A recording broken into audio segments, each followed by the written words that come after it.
radio. Shout it. I mean, you can't talk about the A without talking about a legendary song that y'all two boys put down that, I mean, still goes crazy to this day, man. Real talk, man. East side, west side. You know, the boy Baby D right here checking in. If you don't know that, you know. My boy Lil C right here on the left checking in. You already know West Side finest, Hollywood Road, you know, stand up. Yeah, we in here, man. You know what I'm saying? What's up, Beehive? You know, and that's crazy that you said that, bro, because it's like, you right. To this day, you can still play that record and still get the same reaction out of people that we was getting back then. When it first dropped. Mm-hmm. Can y'all take me to that time, though, man, when y'all created that song right there? Well, it was a time when like the Nike Pavilion was open, you know, the warehouse and like the atrium was jumping. So it was like a point when it wasn't, you know, colors and stuff like that. It was more about what zone you was from. I'm zone 3, zone 1, zone 4, zone 6, you know what I'm saying? Or was it east side, west side, south side thing. Yeah. You know what I'm saying? So it was like people was just proud to be, you know, from a certain part of Atlanta repping their side. And we, you know, me and Lil C, we used to always go to the clubs and the kids, you know, the warehouse jumping around east side. So we was like, you know what, let's make that a song, man. You know, I'm going to be the east side, you be the west side. Yeah. And, you know, and the rest is history. Talk to me, C. Man, it was more, you know, like Baby D say, we was clubbing young, you know, so we seen a lot of things at a young age. And just going out and like you said, it wasn't about colors and gangs and all that. It was more of communities. And we wanted to rep where we was from. You know, if you was from Hollywood Road, Simpson Road, Martin Luther King, anywhere, you know, any club that you was in, I don't care if we went to Sharon Showcase on the east side or they was at the Bounce, you know, wherever you was at, you was going to rep where you was from. And, you know, we was just, you know, by Baby D being from the east side. And then, you know, he was at the Discount Mall. Yeah, so, man, you know, he just called me Baby D 285. Come all around the A, man. On the east side, west side, south side, and north side. I got history all through these streets, man. You know what I'm saying? Atlanta, I seen Atlanta, you know, like grow from you know, being, you know, like a place where nobody listened to music. Yeah. Was trying to hear what we saying. We had our own culture, you know, we had our own sound, you know, we had our own things that we talked about to now it being the mecca of music. You know, I seen that transition. You know, me and Lil C was a part of that transition. So it's like, you know, that's one thing that I can say that we blessed to see that and learn from that.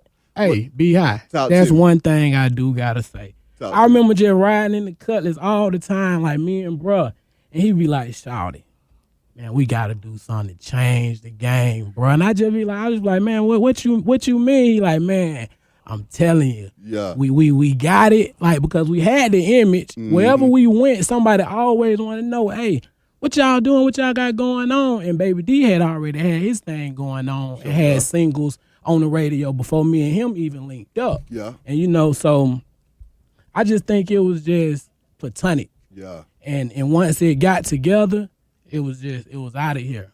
Now, I mean, being on that Oomp Camp, though, man, at that time, you know, when it came to the clubs in the street, it was a stranglehold on that, man.